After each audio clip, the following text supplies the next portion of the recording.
Hello guys, welcome to my channel oh my dish. দেখতে দেখতে রোজার মাস তো চলেই এসেছে, তাই এখন থেকেই কিছু ফ্রোজেন ইফতার আইটেম রেডি করে ফ্রিজে রেখে দিচ্ছি, যাতে তখন কোনো প্রকারই অসুবিধা না হয়। শুধু ফ্রিজ থেকে বের করে ফ্রাই করে নিলেই হয়ে যায়। তাই আজকে আপনাদের জন্য নিয়ে এসেছি ভেজিটেবল স্প্রিং রোলের রেসিপি। আর আপনারা যারা এখনো আমার চ্যানেলটা সাবস্ক্রাইব করেননি, তারা এক্ষুনি সাবস্ক্রাইব বাটনটা ক্লিক করে দিন। তাহলে চলুন আর দেরি না করে সম্পূর্ণ রেসিপিটা দেখে নেই। প্রথমেই একটি পাত্রে মেজারমেন্ট কাপের 2 কাপ ময়দা নিয়ে নিয়েছি। এবার 1 চামচ লবণ দিয়ে নিলাম। আন্দাজ অনুযায়ী সয়াবিন তেল দিয়ে নিয়েছি। এবার ময়দা, লবণ আর তেলটাকে সুন্দর মতো হাত দিয়ে মিক্স করে নিচ্ছি। মিক্স করতে করতেই খামিরের জন্য আমরা নর্মাল পানি ব্যবহার করা শুরু করে দিয়েছি। একদম অল্প অল্প করে দিচ্ছি আর ময়দাগুলো মেখে নিচ্ছি। ডোটা যাতে সুন্দর মতো সফট হয়, সেজন্যই আমরা হাত দিয়ে ভালো করে মথে নিচ্ছি। আপনাদের যাদের খামির করতে প্যারা লাগে, তারা চাইলেই আপনারা বাজার থেকে যে কোনো সুপার শপে শিটগুলো পাবেন, সেখান থেকেই নিয়ে নিতে পারেন। আর এই মাঝেই আমার ভেজিটেবল স্প্রিং রোলের ডোটা একদম সুন্দর মতো রেডি করা হয়ে গিয়েছে। এখন 10 মিনিট ঢাকনা দিয়ে ঢেকে রেখে দেবো। এবার চলে গেলাম স্টাফিং এর জন্য। পেঁয়াজ কলি কেটে রেখেছি, কাঁচামরিচ কেটে নিলাম, আলু গ্রেট করে নিয়েছি, রসুন কুচি করে নিয়েছি, আদা কুচি করেছি, বাঁধাকপি কুচি করে নিয়েছি, পেঁয়াজ কুচি আর গাজর গ্রেট করে নিয়েছি। সবগুলো ভেজিটেবল নিয়ে এবার চলে যাব স্টাফিং রেডি করতে। এবার কড়াইয়ে সয়াবিন তেল দিয়ে নিলাম। তেলটা সামান্য গরম হয়ে গেলেই পেঁয়াজ কুচি দিয়ে নিয়েছি। এবার পেঁয়াজ কুচিগুলোর মধ্যে থেকে যতক্ষণ পর্যন্ত কাঁচা ভাবটা চলে না যায়, ততক্ষণ পর্যন্ত এভাবেই নাড়তে থাকবো। এবার আদা রসুন কুচিগুলো দিয়ে দিচ্ছি। পেঁয়াজ, আদা, রসুন তিনটাকেই খুব ভালো মতো আমরা নেড়ে চেড়ে নিচ্ছি। সবগুলোই প্রায় অনেকটা কুক হয়ে গিয়েছে। এবার আমরা গ্রেট করে রাখা আলু কুচিগুলো দিয়ে নিলাম। এরপর সাথে গাজর কুচিগুলো দিয়ে নিয়েছি। একে একে বাঁধাকপি কুচিও দিয়ে নিলাম। তারপর পেঁয়াজ কালি কুচি আর কাঁচামরিচ কুচি সব একসাথে দিয়ে নিয়েছি। এখন মিক্সড করে দেবো ভালো করে। ভেজিটেবলের স্টাফিংটা কিন্তু খুবই টেস্টি হবে, কারণ প্রত্যেকটা কালারেরই কম্বিনেশন আছে। যেমন দেখতে সুন্দর, তেমন স্বাদেও দুর্দান্ত আর পুষ্টিতে তো ভরপুর। ভাজা পোড়া কিন্তু সবাই পছন্দ করে না, কিন্তু ভাজা পোড়ার মধ্যেও যদি একটু পুষ্টিকর জিনিস থাকে, তাহলে সবাই পছন্দ করে। এবার আমরা স্বাদ মতো লবণ দিয়ে দিলাম, তার উপর দিয়ে দিয়েছি গোলমরিচ গুঁড়ো।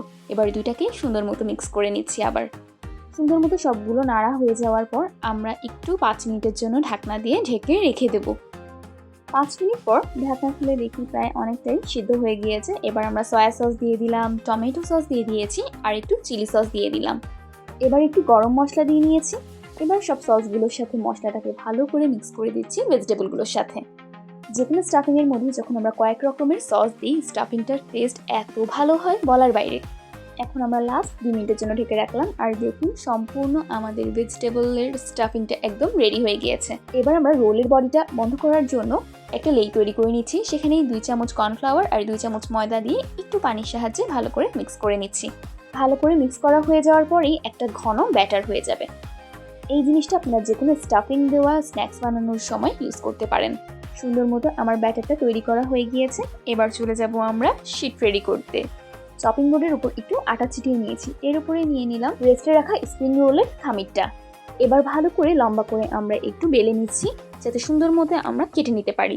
অর্ধেক কাটা হয়ে গিয়েছে। এখন এটাকে আমরা আবার হাত দিয়ে বেলে লম্বা করে নিচ্ছি, কারণ ছোট ছোট লেচি করবো, এজন্যই। এবার একটা নাইফের সাহায্যে সুন্দর মতো আমরা সাইজ করে কেটে নিচ্ছি। আমি মোট একের পর এক 8 পিস করে কেটে নিয়েছি হাফ খামিরের মধ্যে। 2 কাপ ময়দায় আমার 16টা স্প্রিং রোলের লেচি হয়েছে। এখন একটা লেচি নিয়ে গোল করা শেষ। গোল করে এখন আমরা বেলে নিচ্ছি। সুন্দর মতো মাঝারি সাইজের গোল করে আমরা বেলে নেব। বেলাটা হয়ে যাওয়ার পরই তো আমাদের একটা মাত্রই কাজ, স্টাফিংটা অ্যাড করে দেওয়া। আর যারা এভাবে কষ্ট করে বেলতে ইচ্ছুক না, তারা সুন্দর মতো একটা শিট নিয়ে ফেললেই হয়ে যাবে। এই যে কথা বলতে বলতে রুটিটা সুন্দর মতো গোল করে বেলা হয়ে গিয়েছে। এখন আমি 2 চামচের স্টাফিং অ্যাড করে দিলাম। সুন্দর মতো একটা শেপ দিয়ে নেওয়ার পরে এখন আমরা রোলটা তৈরি করে নিচ্ছি। প্রথমেই 2 পাশ দিয়ে আমরা মুখটা আগে অফ করে নিয়েছি। এবার পেছন থেকে দেওয়ার পরে গোল করে নেব। এবার সুন্দর মতো রাউন্ড রাউন্ড করতে থাকলেই আমাদের রোলটা রেডি করা হয়ে যাবে।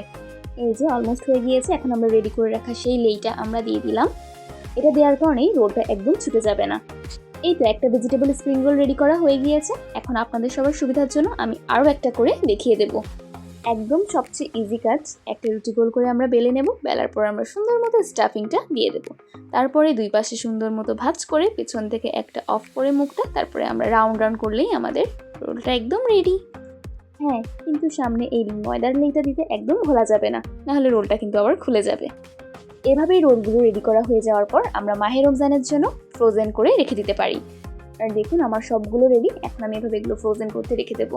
আর ফ্রাই করার পর কেমন, সেটা আপনাদেরকে এখন দেখিয়ে দেবো। প্রথমে সয়াবিন তেল দিয়ে নিয়েছি। তেলটা সামান্য গরম হওয়ার পর একে একে আমি স্প্রিং রোলগুলো ভাজতে দিয়ে দিয়েছি। ভেজিটেবল স্প্রিং রোলগুলো ফ্রাই করার সময় লক্ষ্য রাখতে হবে চুলার আঁচটা যাতে একদম মাঝারি থাকে। তাহলে সুন্দর মতো একদম ক্রিস্পিভাবে রোলটা ভাজা হয়ে যাবে। এক পাশে ভাজা হয়ে গেলেই আমি আর এক পাশে দেখুন উল্টে দিচ্ছি। আস্তে আস্তে কালার আসাও শুরু হয়ে গিয়েছে। এই যে ভেজিটেবল স্প্রিং রোলগুলো ফ্রাই করা হয়ে গিয়েছে, এখন আমরা তেল ঝরিয়ে সুন্দর মতো একটি সার্ভিং ডিশে সার্ভ করে নিচ্ছি। রোজার মাসের জন্য কি তাহলে আর কোনো টেনশন রয়েছে? একদমই না। এখন আপনাদেরকে দেখাই কি সুন্দর ক্রিস্পি আর ক্রাঞ্চি হয়েছে আমাদের এই ভেজিটেবল রোলটা। এখন নাইফের সাহায্যে হাফ করে কেটে দিলাম, আর দেখুন কি সুন্দর একটা ডিজাইন আর ভিতরের স্টাফিংটা। ও মাই ডিশের রমজান সিরিজের ভেজিটেবল স্প্রিং রোলের রেসিপিটা কেমন লেগেছে অবশ্যই আমাকে কমেন্টে জানাবেন। আর আপনারা সবাই এখনই ফ্রোজেন করে রেডি করে রেখে দিন। সবাই ভালো থাকবেন, সুস্থ থাকবেন আর ও মাই ডিশের সাথেই থাকবেন। আল্লাহ হাফেজ।